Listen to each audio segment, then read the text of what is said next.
Welcome back. In order to maintain contact through the advertising process, you will want to have some kind of email service provider. We are now looking at MailChimp.com, and it is one company among many that will allow you to collect contact information from the individuals that are interested in your advertisement. You will want to select a company like MailChimp and then set up an email marketing list.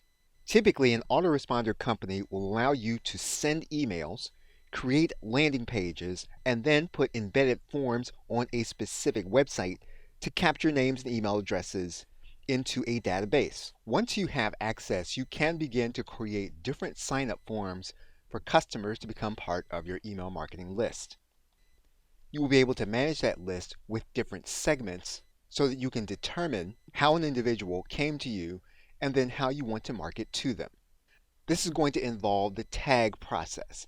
And so basically what you're going to want to do is every time someone comes in from a different method into your marketing funnel, you want to have that individual noted with a specific tag.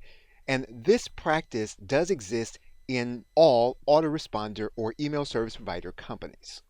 Every company has what they call automations, and this allows you to send automated emails based on the behavior of individuals that come into your email marketing list.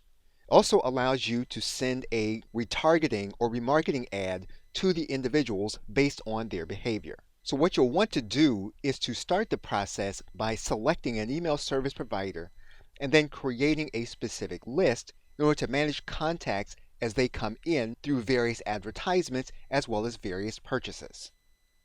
Okay, so with that, thanks, and I will see you in another video.